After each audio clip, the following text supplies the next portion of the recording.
Hello, everyone, and welcome to This Week in Hospitality Marketing, the live show number 353. I am your host, Loren Gray, and thank you so much for joining us live. And for those of you that will hear this later on a recast, thanks for doing that. Anyways, for happy Friday the 13th for us, 11:30 a.m. Eastern U.S. time, for those of you watching us around the world in 39 countries that we are in, perhaps more today, who knows? Haven't looked recently. Thank you so much for joining us, and for the odd timelines that you or time zones that you catch us on. So today's topic kind of came out of an inspiration of dialogue with a few clients of ours, and certainly not worth pointing out or needing to talk about why and who and so forth.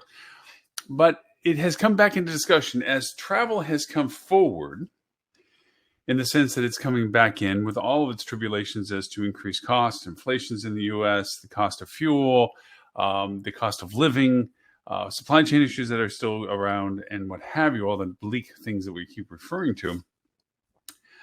There's also the fact that financially, people are looking at how they can navigate their financial requirements for their travel plans. We'll get into some granularity about that. But our topic today, that we always try to focus on only one thing for the hour, and that is point of sale loans, potential for profits or problems.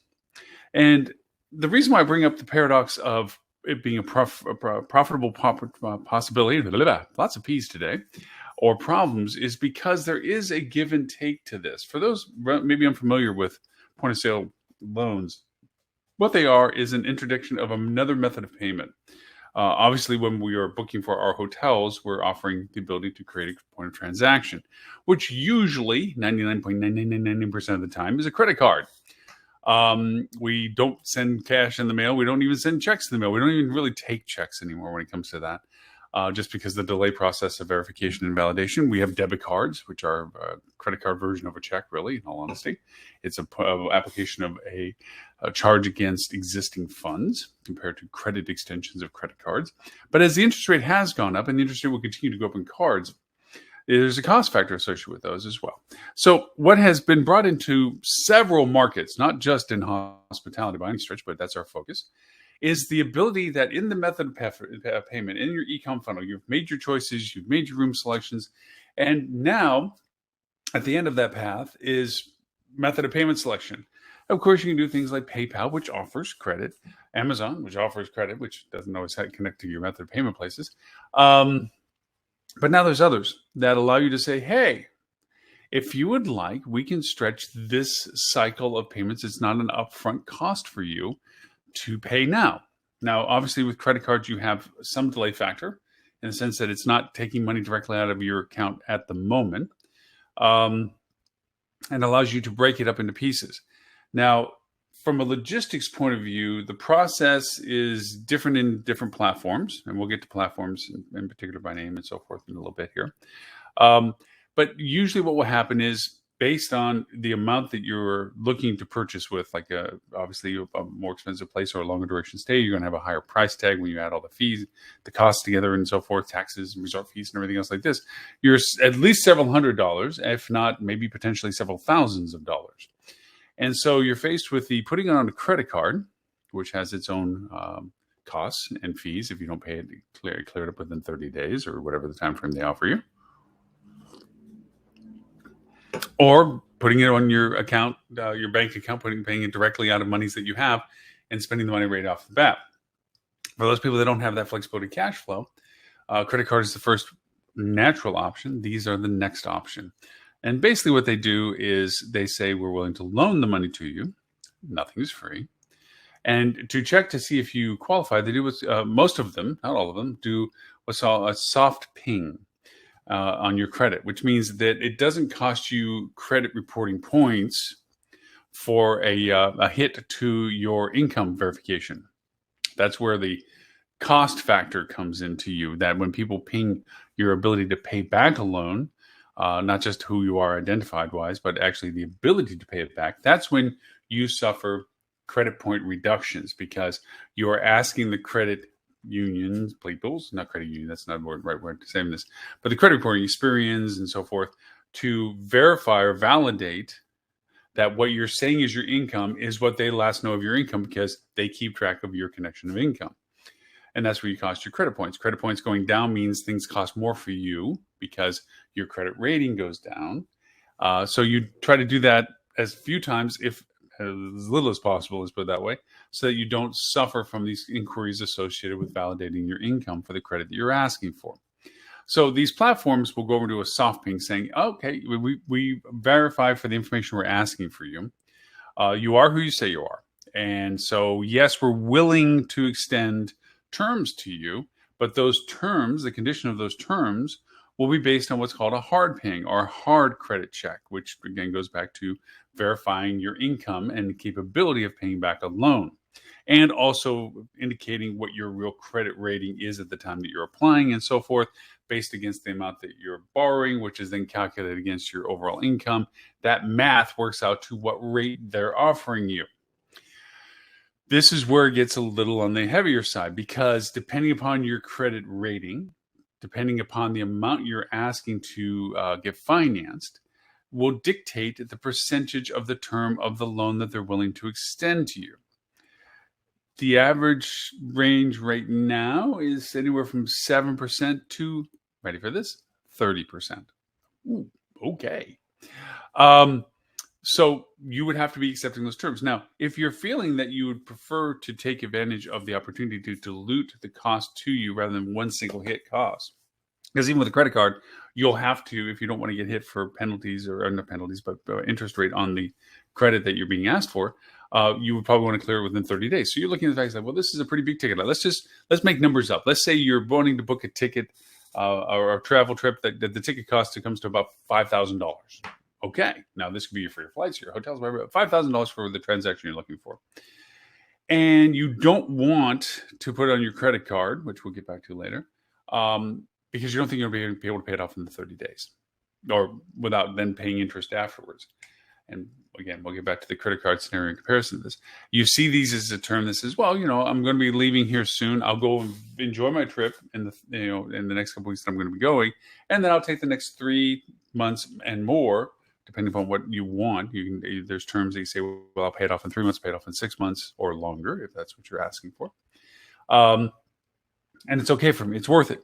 I get to take my trip. I didn't have the cash to do the trip. I don't have the ability to really clear it off my credit card, or maybe even the credit limit on a credit card to do this. Another option for why you want to do this. And so this gives me an opportunity to enjoy the trip that I want and then break it down, and I'm willing to accept the interest that they're charging me for. That's the profitability aspect of it, not from you, the person that's offering the product. This is the profitability to the platform that's offering the service. Okay, and we'll make the distinction here in a minute. So you're able to convert the person to come with you. You're, as a hotelier, say that they're financing because they're wanting to stay with you, and the bill's going to be $5,000 to do it. You get the booking, and this company flips the bill and pays for that person's booking. So you get what you wanted. I got the booking, a booking that I might not have gotten because it might not have been affordable for the person to get it, or that they would have figured out that they don't want to do it because it's a little too rich and they might go to another place, whatever. You got the booking. So in your world, that was a success story. You gave them a payment of option when they were booking. They exercised that option compared to the other options you presented to them. You get paid by the company that offered that financing for them. And at that point, it's all good. You got your booking, you move on. The company that offered that credit, and there's a variety of them, is now burdened with, of course, what any place that does financing is for, and that is the collection of the monies that are owed to them, plus the interest that they're charging for having extended that credit. So their profitability comes from the margin of the interest that they are charging to have lent that money to you, and that is their profitability. The user is faced with the fact that they're paying whatever interest rate they agreed to, 7 to 30% based on what they're borrowing, as a condition for their ability to stretch it over the period of time that they were wanting to do this for. Now, this is a very relatively simplistic way of describing, because the terms that get offered to the guest have a lot of conditions to it. Again, their credit rating, their ability to pay back, so forth. The amount that they're borrowing for this transaction more influences the percentage of cost for the loan. And this is all calculated from the provider side as a risk value, okay? what's the propensity of this person based on their score, on their history of paying back their debts, which is what their score is relevant to their income level, to the amount that they're borrowing, what is the risk exposure to that company? And from that, they determine it's either a very high risk or a low risk. And that impacts the percentage of the loan. If you're a low risk, then they figure it's easy enough that you're going to be paying it back. And they might extend a lower interest rate, like the 7%, compared to a high risk that says, you know what? We're going to make sure that the amount is paid back as fast as possible because there's a risk factor that you may not finish the debt. So we're going to have a high interest rate because we're really at a higher risk for lending you this money.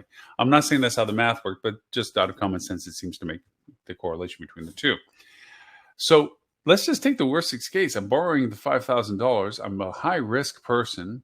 And so I'm paying 30% interest. Now, that's not just 30% of the $5,000 loan saying, oh, 30% of that's another $1,500. So I'll be paying a total of $6,500 for this. No, it's 30% interest on the rolling balance. And if anybody knows about their credit cards, it's not about just a chunk of money that's being added to it. It's about a perpetual percentage of cost for the money you're carrying from one month to the next. So it's not just a $1,500 impact on a $5,000 loan at 30%. You're talking about upwards of 3 times the value of what you borrowed, depending upon the terms, 3 months, 6 months, more than 6 months, whatever that you've asked to do this. These microloans, these point of sale transaction loans, are meant to alleviate the apprehension of the affordability of the purchase. Now, these platforms refer to the fact that they improve your conversion value because of the offerings that they provide you. You're taking literally an obstacle, an obstruction of transaction out of the way of the consumer. I don't have a credit card that has a limit. I don't have a credit card that can handle this. I don't want to put it on the credit cards. I don't think I want to pay it off in the time frame that it would then not cost me the money of the terms with that credit card. Therefore, this gives me better terms in the sense of length of the loan, even though it's at a higher price, because I still plan on paying it off a little faster than they're willing to give me the loan time for. They're banking on that, as with all credit cards and anybody that gives loans, including loan sharks, is that they're banking on the fact that you're not going to be able to pay it off. Those furniture stores that offer you 0 interest for 2 years, well, if you don't pay it off before the 2 years, you should read a nice contract of what happens to all that accumulated interest. It's not 0 interest. It's if you pay it off by the end of 2 years, you really didn't have to pay additional fees. They bank on the probability that most people don't. And then they get to take all the accumulated interest that they weren't charging for, plus the interest that they have to move forward with. So they get a really large number at the end of the 2 years that you didn't pay all your money for. They get to take all that interest for the entire purchase, add it to what you still have left as a balance that you didn't finish off, and then accumulate that to future interest that's usually really, really high that you didn't think you'd get to. Remember, the benefit of the structure of this is to the benefit of the lender, not to the lender, from the lender, not to the person that's taking the loan, because they're taking the risk. And this is business. It's not. I'm not here to bash people that lend money. I'm here to go and make it clear as to what the effects are by borrowing money. Now, again, the touting of the sale of these platforms is based on the reduction of an obstacle for people to purchase. The idea consistently is that it's being offered to people because the amount of money that is going to be involved with the purchase of their trip is hitting this threshold of determining how to pay for it. The interesting part is that the platforms usually come in as an option to anybody. They go from a range of $100 to $15,000. Well, you're really going to take a loan for a $100 transaction? Who knows? But the idea is that it's not limited to what you think would be the people that are at the high end of a purchase. It's literally being put into your e-commerce funnel all the time.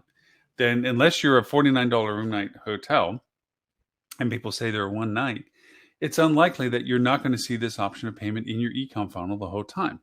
Being a geek about data and, of course, the securities that are associated with it, in order for that software to function, they have to accumulate data. Now, most of the platforms will go over and say that they bring the user to their platform to provide the data necessary for them to determine the loan opportunity for them. That's true.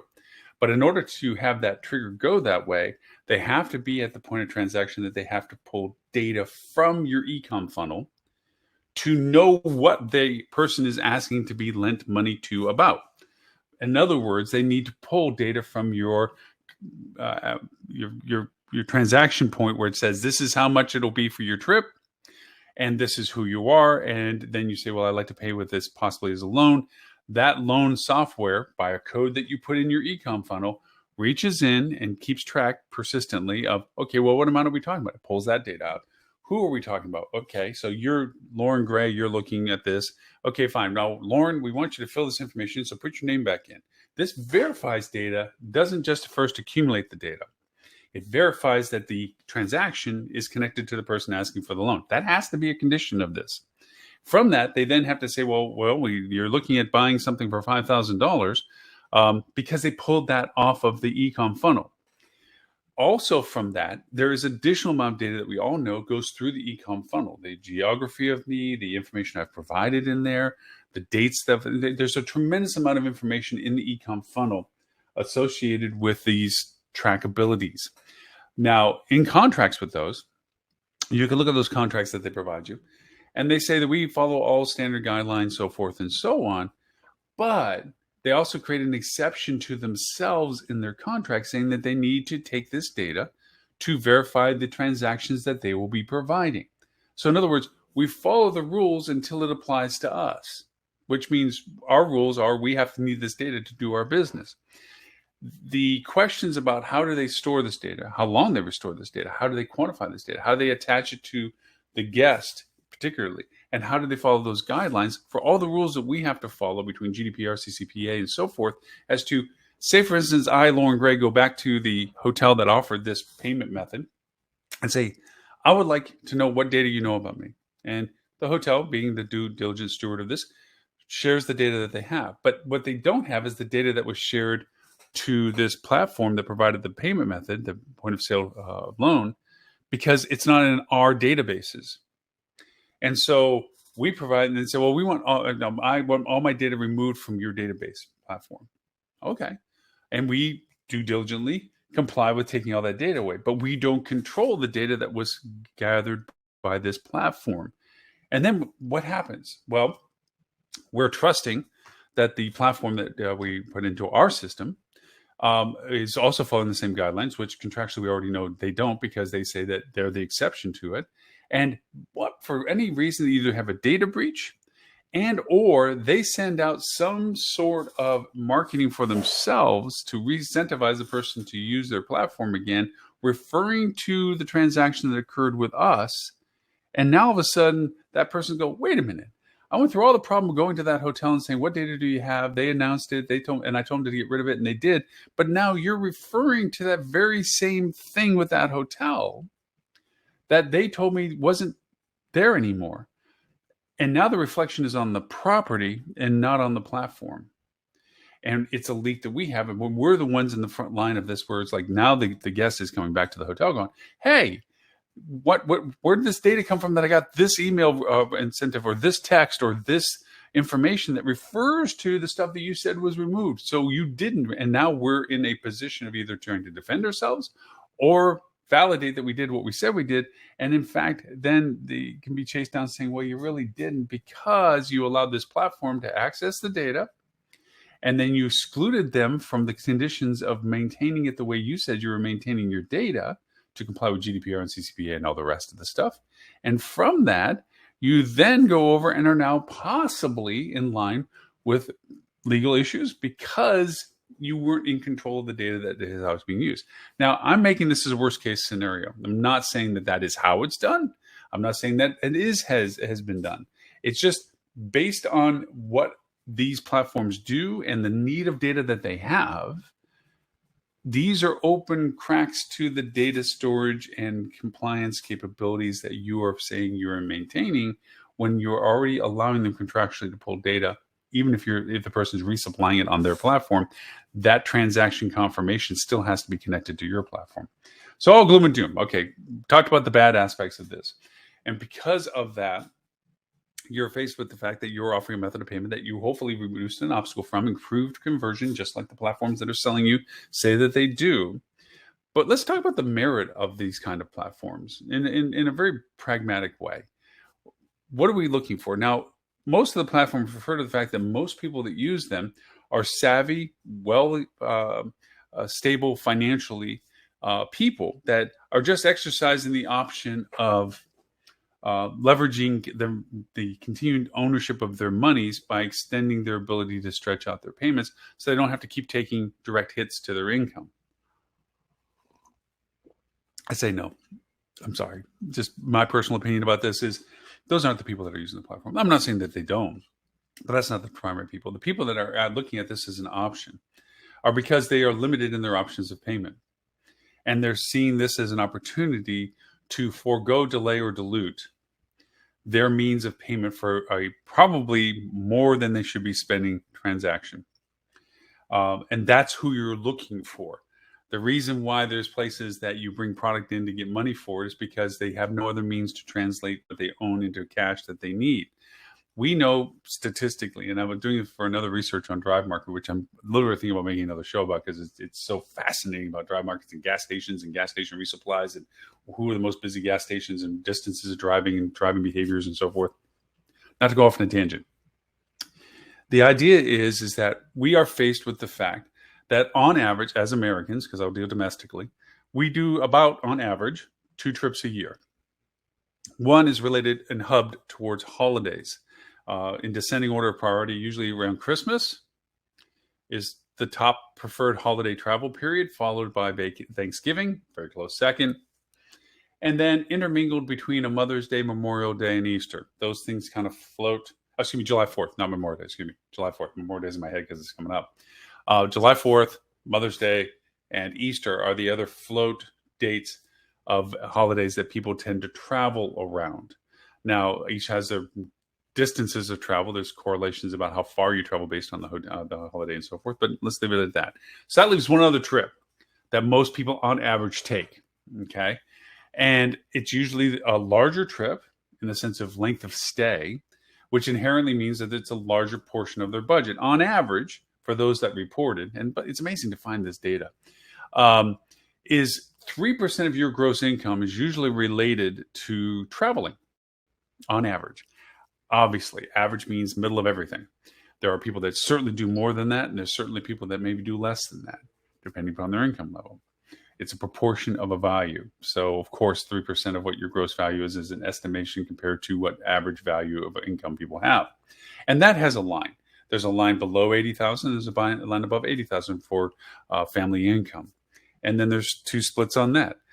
There's 2-person family, couple, and family of more, which can be 3, 4, and more. And so there's a line for it.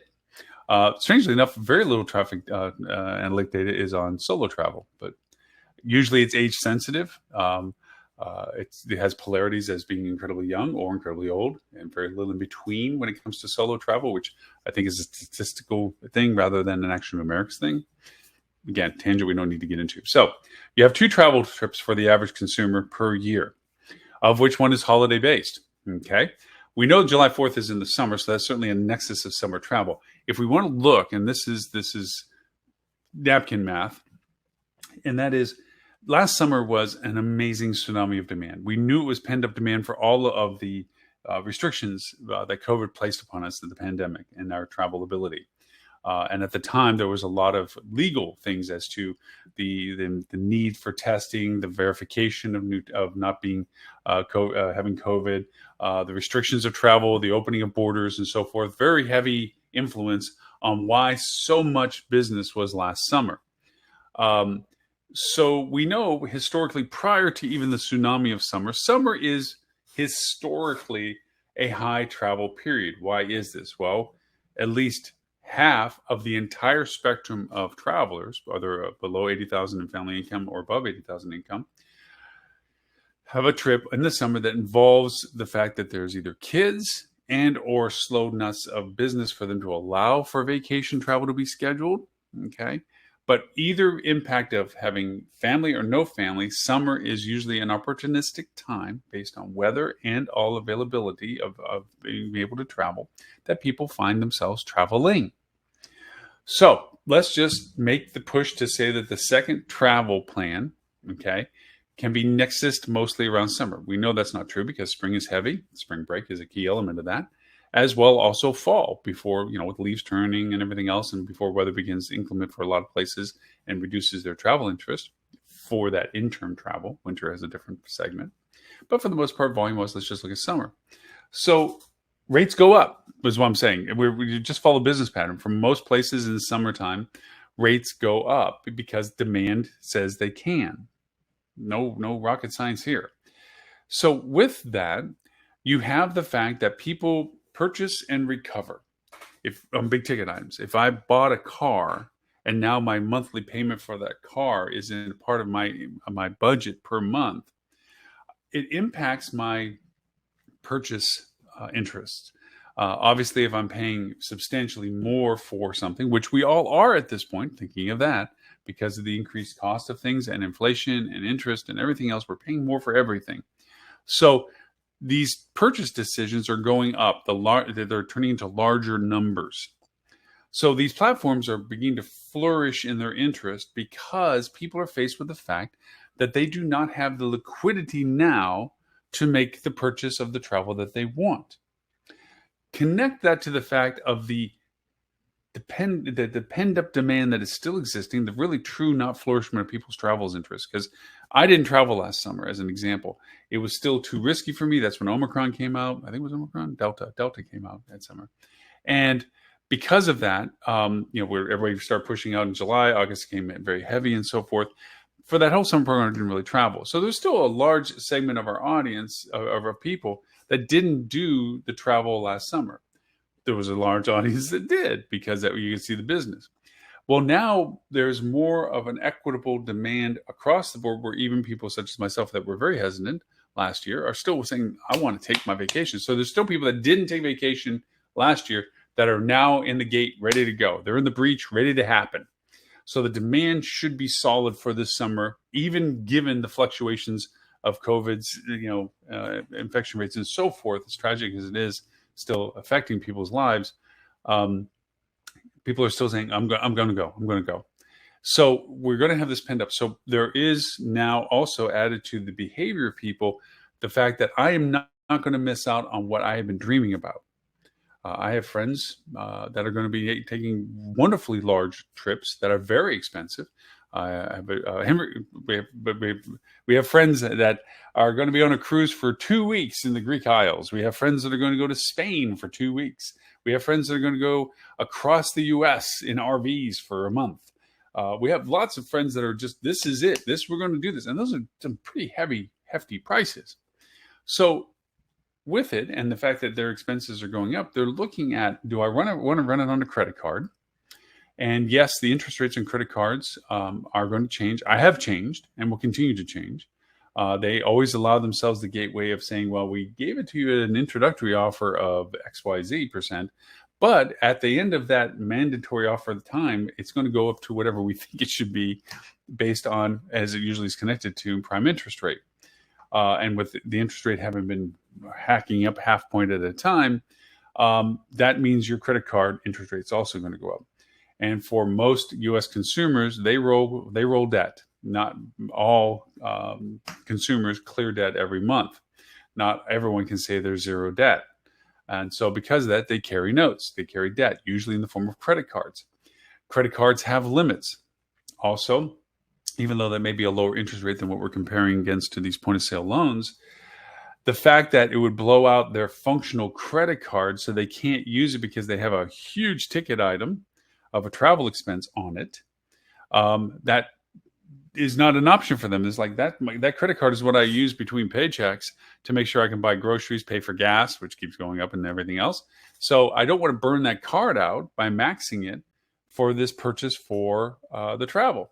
So this loan thing, this point of sale loan thing, looks pretty good. Sure. And yes, it's a higher interest rate than what I can get that I have on my credit card, but it allows me to continue to use my credit card for what I use it for without maxing it out, putting it on a shelf saying I can't use it until I burn it down.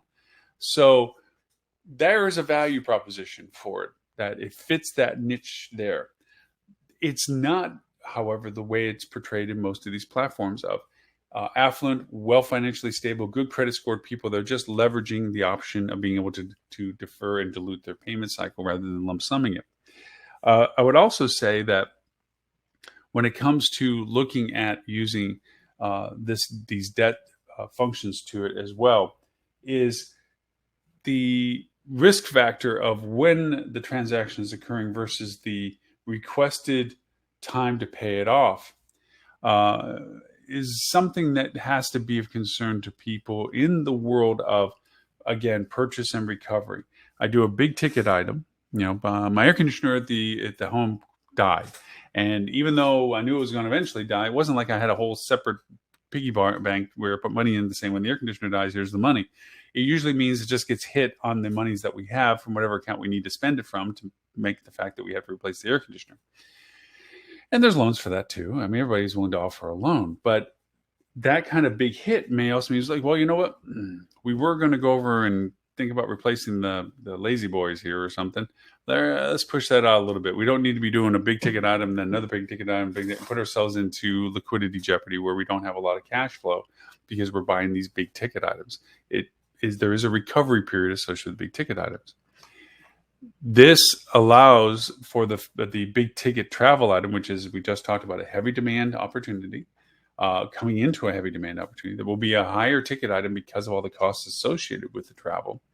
And in a strange way, these kind of point of sales things, I think, would work better towards the aggregate purchase place, like a travel agent, an Expedia, where you're saying, you know what, rather than have a micro loan or a point of sale loan for my accommodations only, and then over here, I'm going to ding my credit again because I'm going to take my airline tickets and try to get a loan for it. And then over here, I'm going to, because each one of those dings your credit, reduces your credit score, which makes the cost of everything for what you're doing go up. It's a circle. The more you use it, the more it's going to cost you, because the more your credit rating goes down. So I think with the point of sale transactions, the consideration is from you who are providing it, the actual value of improving your conversions for those who use it.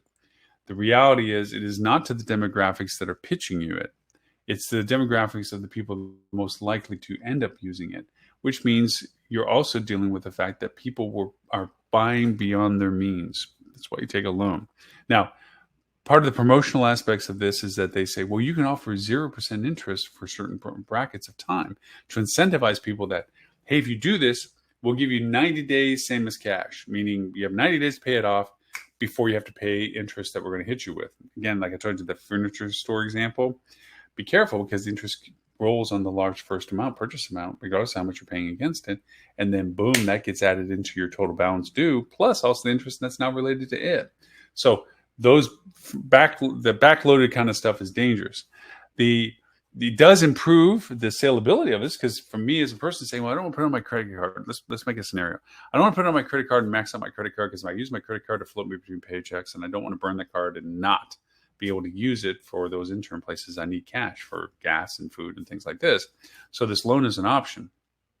They're offering me 0%, okay, which on the back end of this, the hotel, the accommodations that I'm looking to stay at, they're going to pay the fees that the service provider that's offering the point of sale loans would normally get. So to be able to offer that 0%. So remember, nothing's for free. It would be out of your pocket to get that conversion. But again, you're looking at them coming in and staying for however much and having the booking reservation that they have. So that makes the consumer think, well, this is pretty cool. I'll get rid of it. And, I'll pay it off in 90 days. They're actually banking against you not doing that, because then they can make a lot more money for the fact you didn't pay it off before they can start hacking you for interest.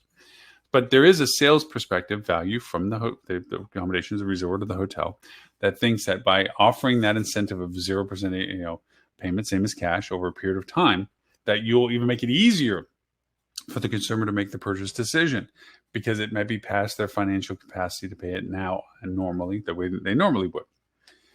They don't want to get out of their bank account. They may not have it, or they don't want to have that much of a hit on it.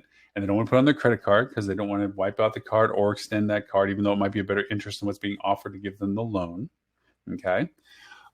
So there's that value proposition to it. Here's where I think what doesn't get discussed that needs to get discussed is who's in the line of perception when things don't work the way they're supposed to. Meaning that the person overextended themselves because of their innate desire. I'm going to take this vacation I've been waiting for 2.5 years to do. I'm going to do it. I know I can't afford it, but hey, they just offered me terms. I can go over and pay this. Well, they do that, and then they show up. First off, what do you think your ancillary monies you're going to get from this person are? If they had to take a loan out, not just metaphorically, to get there to you, how much money do you think they're going to spend in all your restaurants and spas and golf and everything else like this? Now, you might have the person that says, I'm living it up and blowing I'm going to do everything and just I'll deal with it later. You'll have those people. But you have the other ones like, well, we had to take a loan to get this far. So let's bring more food with us than normal, aka cooler. No, we won't be able to go to the restaurants because it's pretty expensive. And so we'll just eat what we brought or go to the grocery store and sneak it into the room or whatever, if it's nearby. We're not going to go to the golf courses. We're not going to rent the kayaks. We're not going to rent the sailboats, whatever. But we're happy to be here. And again, we took a loan to be here. So let's enjoy it as best we can and we'll cut the costs as best we can otherwise. Okay. So there is the negative impact on ancillary revenue, potentially. The other is perception. It goes bad. There's buyer's remorse. There's regret. There's the burden of it. They say, for instance, they default on their payment schedule with the platform that's providing this for you. Do you think they're really going to look at the payment platform as the culprit to the problem? Or are they going to look to you, the resort, who offered them the means to pay it this way, and now they think you're the one that's ruining their credit, chasing them down, looking for collections, mad at you for not fulfilling what you were going to pay them, so forth. Don't you think they're going to reflect on you for any inability that they or the provider, as the circumstances of their life? They're being chased and pursued because they're not paying on their debt. The interest is skyrocketing. They're heavily deeper into problems because they took that loan to come and stay with you. It is going to be reflected, I believe, strongly on the resort or the hotel that they took the loan to go do than they are worrying about remembering the name of the dang company that loaned them the money. And it may be right on the top of the letterhead that they're getting, for all we know. But you are going to probably be referred in that context because it's an indication of why you're having to pay the loan back. So you're not out of the equation, even if you're not bannered. I don't think in any stretch of the imagination that these third-party services that are offering point-of-sale loans are going to put your banner logo on the top of it saying that you are the ones chasing these people down. I do not believe that. But I do believe in the context of them pursuing the fulfillment of the loan that they offered is because of the loan that they took for you. That I believe. So I think, honestly, in the evaluation of whether to use these things, you have to determine the factor that, as with any decision, what happens when it doesn't work? I mean, that's really why we have contracts. It's funny because I have great relationships with clients and we're laughing and joking and being casual and comfortable and we trust and everything. But when it comes to business, it's on paper. It's not because I don't trust them, but it's trust for verification. It's like, I believe you. But if the person that takes your chair because you move on and up or whatever, and that person comes in and there's nothing there that stipulates our relationship business-wise, then it's up for grabs as to interpreting it. So even in the best of days, every relationship is outlined. Think of it like marriage. It's contract. Yes, I will be married to you. It's a commitment by being recognized by other means. So too with this. And so I would be thoughtful of, before stepping into these platforms and processes, one of the data that they require to collect and their omission of ability to be held to the same standard of data storage, collection, usage. That is what you're being held to for yourself for your guest engagements, because you don't control how they handle the data completely and their garnishment of it. The second is the impact on the perception of the user as to the commitment that they're financially taking and your representation of that in their eyes. The third is the impact on the ancillary values that can be influenced for the fact that they, let's face it, took a loan to come see you. And so for that reason, are they going to go all in, chips in? We're going to burn everything out and worry about the debt over the time it takes to do it. Okay, maybe. But to not believe that these are impacts to the decision process that you should consider before adding this to your e-com funnel as a method of purchase would be foolish, because they are realities to this. Are they truly all the aspects of this? Absolutely not. It is, as with all things dangerous, there is a point of truth that catalysts this forward. It does help some people. It does reduce the threshold of resistance for conversion for some circumstances. It doesn't exclude the idealistic idea that people financially are well stable, very good, and just want to dilute the method of the means of them paying this because they can take advantage of that. They don't care whether the hotel is paying that for the 0% same as cash for 90 days or more. They don't care if it's 0% cash for the company that's offering it to you. They're not likely to offer you zero same as cash in 90 days if you have great credit rating, because it looks like you pay your debts. So you don't represent a means of making money, because most likely you're going to take the loan just to stretch it over paying for 3 months and pay it off and not have to pay the costs to have lent you the money. You don't represent a good cash flow for these platforms. They are banking, literally to the bank, banking on the idea that people will pay the interest necessary. They will not pay it by the time that the interest doesn't begin to accumulate, in anticipation that they will make even more money off of them. They will not give you low interest if you are low or high risk. You're high risk, high interest. It is the way that the method of monetization works. Follow the money as to how these things work. It is that kind of thought processes that go into deciding whether or not these things are there. So let's look at some alternatives of this. We talked about the fact that it's out to try to solve, and I'm so sorry for ignoring you. Thank you. There's comments and I'm not answering them, and I thank you, and I'm so sorry for not answering them. For everyone that doesn't know why I'm looking over this way, if this is a new show for you, is we simulcast this every week, of course, obviously on Facebook, LinkedIn, Twitch, YouTube, LinkedIn, Twitch, YouTube, Twitter, as also our TV station, Hospitality Channel, which you can find on your Roku, Google, Apple, Amazon. Just look for Hospitality Channel. We're also an app on your Android and iOS platforms. We're trying to be everywhere. There's comments on each of the platforms, and I don't often get to see them as I'm waving my hands and talking to the camera. So my apologies for not getting to that. So let's look at some alternative to solve the same issue that these are trying to solve.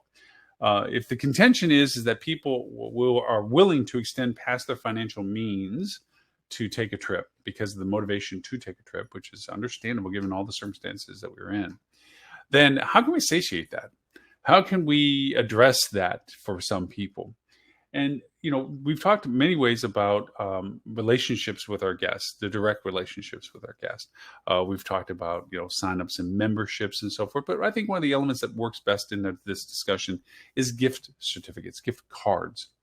And we've talked about platforms that supply a lot of the comfortability of working with PMS systems and the technology associated with making it easy for your team to work with.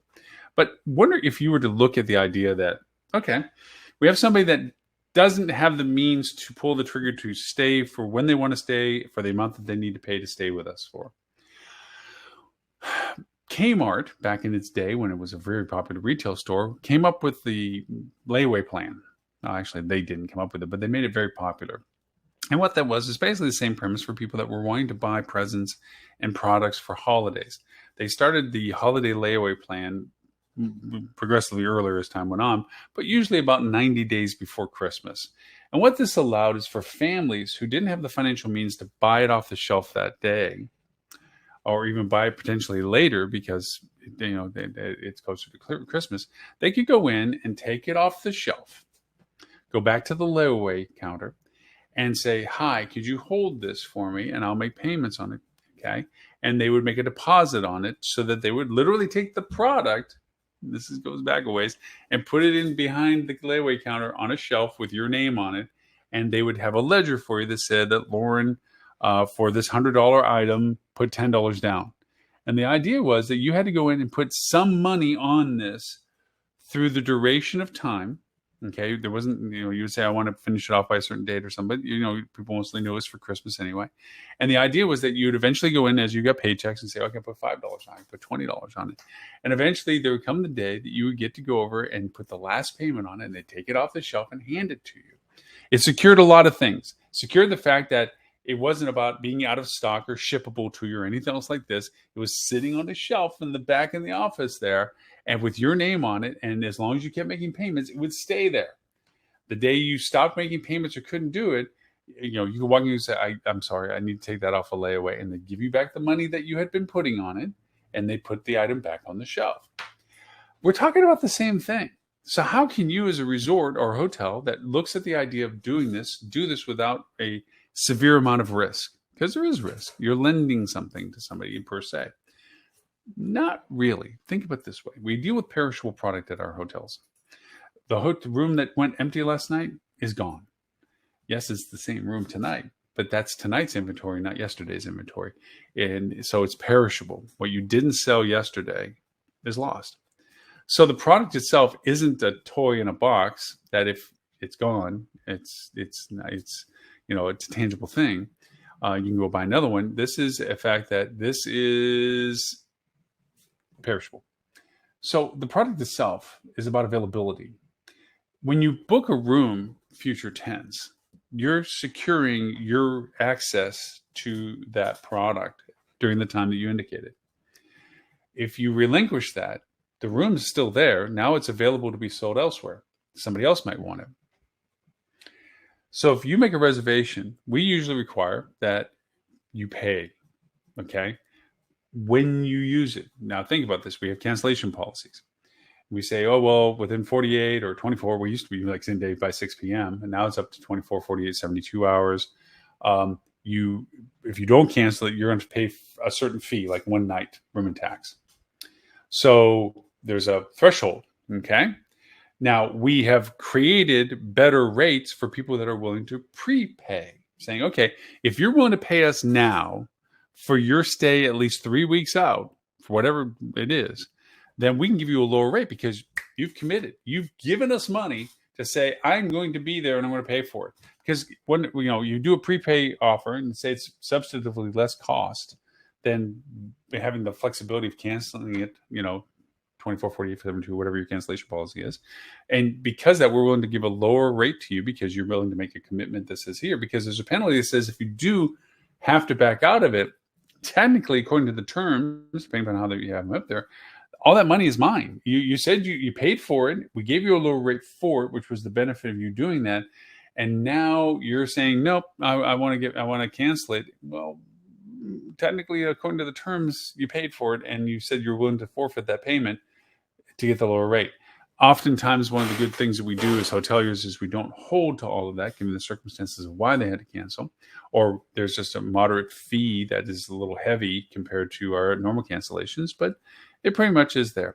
And so comparing that to our normal cancellation fee, if I have a 72-hour cancellation rate for mine, up until 3 days out, I can just go over and call them and say, hey guys, the reservation I had, I got canceled. Sorry. Oh, can we ask for a reason? Yeah, I'm not going to make it. Okay. No fee, no harm, no foul. Well, all that exists. So that means we have control over our product to that degree. So what makes it different to say, hey, if you want to book, okay, and hold it, we already are doing that. If you want to make progressive payments up until the time you stay, what's the problem? Well, it's an accounting problem. It's easy to handle one account. Wonder if you have hundreds, then thousands of these accounts. So the easiest platform that handles this multiplicity is gift cards. Let them pay into a gift card account that they're literally adding to a gift account as they pay towards their time of stay. If they choose that they have to cancel something like this, you can either have a small fee, which is not a great customer engagement experience, that for the fact that they're not staying and that you now have their money that they want back. Or you can offer and say, well, hey, since you already put this money into it, do you want to buy something else? Do you want to change the date? Do you want to buy something different? If you have other things to offer. That's one way of doing it. But the real value of these point of sale loans is saying that you get the gratification of the purchase and then you can extend the payments past the gratification of the purchase. That's what it is. I'm staying 3 weeks from now at your hotel, but I have 3 months to pay for it. So the risk factor is I got the stuff, and then you have to worry about them continuing to payment after they got the stuff. It's kind of like serving a meal at a restaurant, and the person goes home and then pays you for the meal for the next 2 weeks. You got to trust they're going to pay it because they already had the meal. That's the risk factor that warrants the interest that they charge for loaning that money. That's when it turns into a problem for the hotel to offer that, because that's a risk factor. You're turning into a loan institution that's somebody in accounting balancing out versus what they paid versus what they owed. They've already made the purchase, so you're really chasing them down. It's one of the reasons why I, as a vendor, when I create a new contract for people, usually require first month and last month. Why? Because if at the time where we figure, well, we're done with business, you're done with business, me chasing down a client after we're done with business to pay the last bill of their work that we did for them, we're on the back burner of priorities. Okay?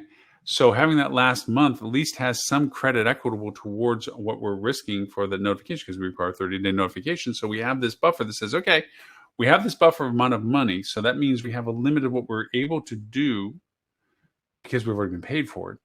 And if it requires more time than that, then you're going to have to get a bill before we leave the door for us to do what we're doing by the time we do leave the door. Understand? So I would not recommend that hotels get into the loan business. Any means. That's why these platforms exist. If you really want this as a viable option, if you feel it's a truly strong threshold for people to cross over, that they may not have the means, liquidity, cash-wise, to make the purchase that they're wanting to make with you. That's the positive of this. The negative of this is all the things we just mentioned. I don't think that a hotel, you want to start floating the fact that you can stay and pay later. Don't think it's worth it. I think in some ways, if you want to, depending upon what you want to create as a relationship for your guests, you may have a means of creating a membership program. The one real big tool that any of us have is the ability to discount what we're offering, not to extend credit for purchase that they already acquired. I don't think this is a world as an industry, as a hotel business, we need to get into. It's a matter of, we can certainly abate some of the concerns that people have about immediate liquidity. Let me figure the scenario that I think that our ability to help fits. I have a certain cash flow. That cash flow is not going to change for the next 3 to 6 months. I want to travel 3 months from now to the hotel resort, and it's going to cost me $5,000. Same example.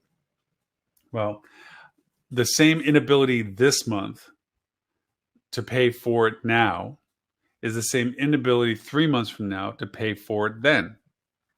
But I have 3 months between now and then to put money towards it so that I can afford to stay there 3 months from now. I can split it up over 3 months. Now, going back to my piggy bank example, I don't have a piggy bank sitting on the side for a trip to XYZ. Okay? I don't have that. We don't live in that world of cash and change as much as we used to when I was a kid. And creating a separate bank account for some people do, but most people don't. Putting money aside meant for yourself is fine, but then you still see that balance, and then you might find another reason to spend it, which goes against what you're doing for the reservation you made for 3 months from now. If I can offer as a hotelier an incentive to you to say, look, if you're willing to commit 3 months from now to show up and to pre-purchase, how we reduce the price for a prepaid stay, okay, length of, prepay early. If I'm willing to offer you a lower rate with the auspice that you're going to put money into an account that we maintain for you, aka gift card account, that you're willing to put money towards it so that by the time you get here, whatever balance is left over, if you haven't already paid it off, is due upon arrival, making it easier for you to afford, that might lower the threshold for a lot of people, because that gives them the means to basically to keep dedicated and focused. We're all people of human nature, to say, I'm putting money towards it. So by the time I get there, it's a nut I can satisfy. It's an amount that I can pay, the balance that's still due, that I can pay when I walk in the door like I normally would. And it's done. I've paid for it. It's there. It locks me in a lower rate than I would get if I did it normally, which is, book and standard cancellation fees apply, because it's a higher rate that they're paying. If I can do a prepay rate with the obligation of paying towards it by the time we arrive, and we don't have to obligate the guest to saying you have to pay at least a certain amount. It's just simply a matter of you have to pay to a certain level, okay, or the reservation doesn't get held. And why do I say that? Because say, for instance, it's $5,000 and somebody wants to scam our offer. Well, here's $250 to do this. Okay, and you're going to pay towards it each time until you get here. Yeah, sure. And all they do is pay $2 more $50. So they pay $350 towards a $5,000 loan, $5,000 that they are obligated to when they arrive, based on the lower rate they get for us. And then they show up and go, no, I'm going to cancel it. Or I'm going to get, now all of a sudden we've held their inventory for them at a lower rate that we didn't get. And so it didn't benefit us to create that relationship for them. They can come in and say, well, I can't pay the whole thing or whatever. And now we've lost the revenue because now it's too late for us to recoup the room, the perishable product, to somebody else that's willing to pay for us to be at that time, because we got notified too late because we didn't create a condition of them. So I would say that if we were to do something like that, they have to reach a certain threshold of payment towards their overall debt, some percentage that validates that, okay, you spent at least $1,500 towards the $5,000 by the time of your arrival. That means you owe us, $3,500 when you walk in the door. And that might be perfectly fine for them. But at least then we know that there is a commitment to honoring the pre-approved or the prepay rate that we gave them for being there. So that helps in this scenario. So that's one possible way of looking at this. It really comes to, are you willing to take this on internally in a logistics point of view? Your accounting team willing to go over and handle the requirements of communication and commitment of keeping the accounts, even if it's in a gift certificate program, it takes commitment and time for it. I know we're coming close to the end of the time. There's a fascinating article that came out of CNBC.com, which I used as part to our discussion today, which is buy now, pay later can help fund your next trip, but here's what you need to know about these loans. It just came out May 9th. It is fascinating conversation. Fascinating. It sounds like an overused word. It's a very interesting discussion, pros and cons, as to what to be mindful of if you're going to exercise the option of using these platforms from a consumer perspective. I want to add a little bit of our twist of discussion today as to the pros and cons from the providing property, bringing this kind of service on board based on the data that they require and the potential for what that data acquiring means to you. Also, the repercussions of perspective from the guests that may not work out the way it was meant to be, and as to how they look at your product in the line of fire when it comes to who they look to for the issues that are coming from it. I want to make sure those were present in the discussion. I'm not saying I'm against these point of sale loans. I'm saying with anything, there's a good and a bad, and considerations that have to be in play for these to be decided to be used within your funnel. Because as you can see by the parameters they put, from $100 to $15,000 as an example of when they show up as a method of payment option, means they're going to show up pretty much for anybody that's creating a transaction for you. And like with any third party, OTAs included, nothing's for free, and it costs, in some perspective, for you to use them, even if it's the fact that it's your perception of you to the guest, or the cost of you covering the costs as an incentive for people to take advantage of these platforms, because you're taking the burden of the finance to offer them the incentives of like 0%, same as cash for 90 days or whatever. And know that it is skewed based on the users towards the benefit of the platform provider. So the idea that it is the idyllic person that has great credit scores and stable finances and are just going to pay it off and not worry about it and everything's a beautiful place, plan always for what happens if it doesn't, and then you'll be able to go back from there on the happy parts when it does work the way it's planned. So with that, thank you for the privilege of your time for the course of the hour. Thank you for taking on, and for actually in ways inspiring this conversation as always. I will, of course, our podcast, which I do as a follow-up to this, will recap some of these items in there, plus really cool tools and techniques on some things that are very different from this. And the podcast runs from 20 to 30 minutes, a little easier to listen to. It's audio only, obviously. And you can find our podcast on 39 platforms, plus Alexa, Amazon, and Google Assistant. Just ask Play the Hospitality Marketing Podcast, and you'll get the latest episode. So you'll hear more about this on the podcast show after this as well. So once again, thank you for the content for show number 353. Thank you, everyone that's been listening and watching to us. We will recast, as always, Wednesday, 11:30 a.m. Sydney, Australian time, 11:30 a.m. London, UK time for our EU and APAC friends. Not that they don't already watch us live at the most bizarre hours. But again, my name is Loren Gray. Thank you for the privilege of your time, and look forward to talking to you all again next week.